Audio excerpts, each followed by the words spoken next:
नमस्कार, खमंग रेसिपी मराठीमध्ये आपले स्वागत आहे। तर आता उन्हाळ्याचे दिवस चालू आहे आणि कैरीचं पन्ह तर झालंच पाहिजे, या दृष्टीने आपण आता या कैरीचं पन्ह बनवणार आहे। तर मी या कैऱ्या अगदी स्वच्छ धुवून घेतलेल्या आहेत। मी 1 तास या कैऱ्या पाण्यात भिजत ठेवलेल्या होत्या। आता मी या कैऱ्या पाण्यातून बाहेर काढलेल्या आहेत आणि सुकवून घेतलेल्या आहेत। त्याचं देठही काढून घेतलेलं आहे।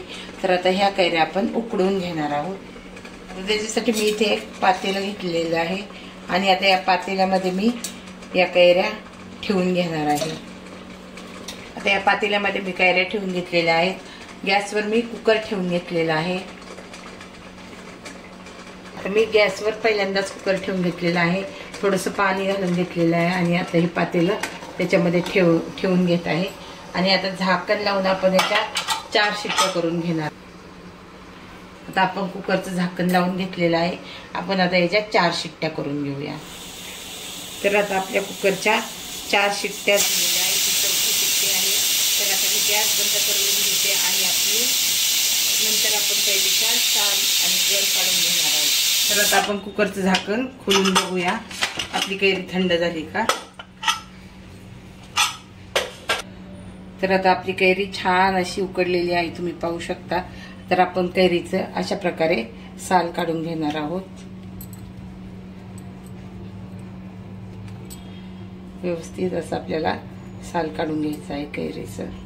तर आता आपला कैरीचा गर छान असा काढून झालेला आहे आणि जो सालाला आपल्या असा गर राहिलेला आहे तो आता सर्व गर मी असा चमच्याने काढून घेते। सगळा गर काढून घेते मी, नंतर दाखवते तुम्हाला। कैरीचा सगळा गर आता आपण काढून घेऊया हाताने। तर आता आपला कैरीचा पल्प बरोबर 1 मोठी वाटी निघालेला आहे। आपल्याला तेवढाच गूळ घालून घ्यायचा आहे त्याच्यामध्ये। तर आता आपण गूळ घालून घेऊया त्याच्यामध्ये। आता आपण बरोबर 1 वाटी गूळ त्याच्यामध्ये घालून घेणार आहोत आणि व्यवस्थित असं छान मिक्स करून घेऊया। आपण छान असं व्यवस्थित मिक्स करून घेऊया आणि त्याच्यामध्ये आपल्याला वेलची पावडर टाकायची आहे। तर मी साखरेमध्ये वेलची वाटून घेतलेली आहे, ती वेलची पावडरही आपण टाकून घेऊया त्याच्यामध्ये आता। तर आता 1 चमचा वेलची पावडर आपण टाकून घेऊया। जास्त टाकली तरी काही नाही, तर ही मी साखरेमध्ये बारीक करून घेतलेली आहे, त्याच्यामुळं आपण ही टाकून घेतलेली आहे।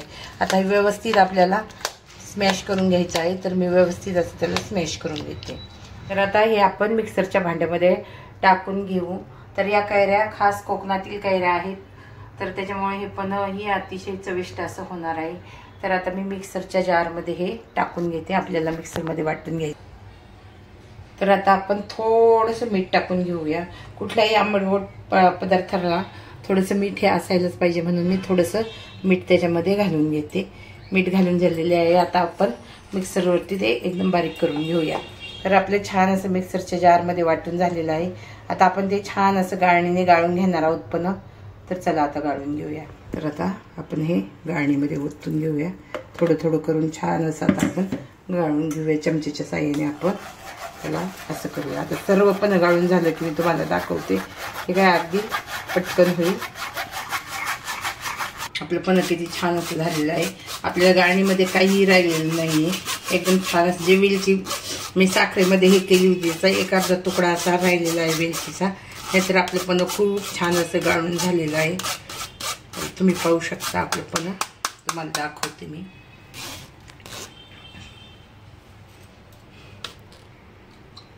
अशा प्रकारे आपलं कैरीचं छान असं पन्ह तयार झालेलं आहे। तुम्ही पण अशा प्रकारे कैरीचं पन्ह करून बघा।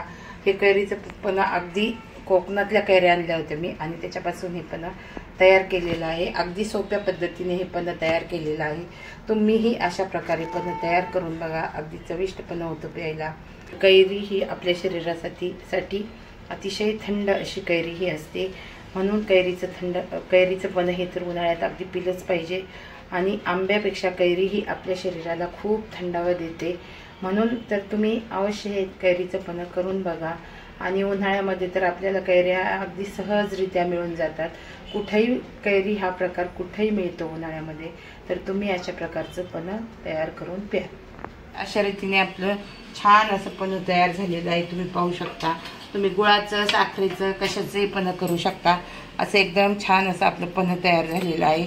आता हे पण आपण एका बॉटलमध्ये भरून ठेवणार आहेत आणि तुम्हाला पाहिजे तेव्हा तुम्ही हे पन्ह करून घेऊ शकता. तर आता मी तुम्हाला हे पन्ह कसं बनवायचं ते मी करून दाखवते तुम्हाला. आता मी इथे 2 ग्लास घेतलेले आहेत आणि त्या ग्लासमध्ये मी हे पन्ह टाकून घेणार आहे. तर आता मी पन्ह घालून घेतलेलं आहे दोन्ही ग्लासमध्ये. आता आपण त्याच्यामध्ये पाणी घालून घेणार आहोत. दोन्ही ग्लास आपल्याला भरून घ्यायचे आहेत.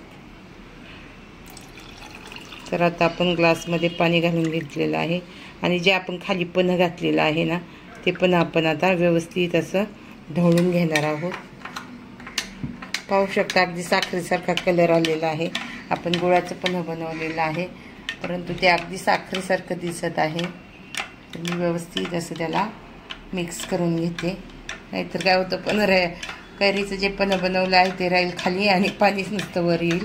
म्हणून आपल्याला सगळं असं व्यवस्थित मिक्स करायचं आहे. तर मी आता दुसऱ्या ग्लासमधलंही तसंच असं मिक्स करून घेते.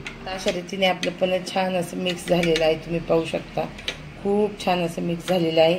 आता त्याच्यामध्ये आता आपण आईस क्यूब घालून घेणार आहोत.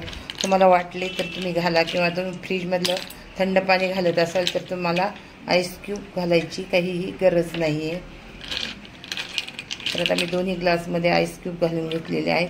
थंड पाणी असेल तर आईस क्यूबची गरज नाही आहे. जर पाणी तुम्ही माठातलं किंवा थोडंसं कोमट पाणी वापरत असाल तर तुम्ही नक्कीच आईस क्यूब घाला. तुम्ही अशा प्रकारे पन्ह करून बघा. याच्यावर तुम्ही पुदिन्याची पानं जरी ठेवली तरी खूप छान असं पन्ह लागतं प्यायला. वरून तुम्ही जिरा पावडर टाकली तरी चालेल. जिरा पावडरने तर खूप छान लागतं. आणि आपल्याला आंबा हा पचनासाठी जड असतो, कैरी ही जरा थंड असते, म्हणून तुम्ही उन्हाळ्यात अवश्य अशा प्रकारे पन्ह करून बघा. आणि गुळाचं पन्ह तर खूप छान लागतं. तुम्ही गुळाचंही करा, साखरेचंही करा, कशाचंही करा, पण तुम्ही अवश्य पन्ह करून प्या.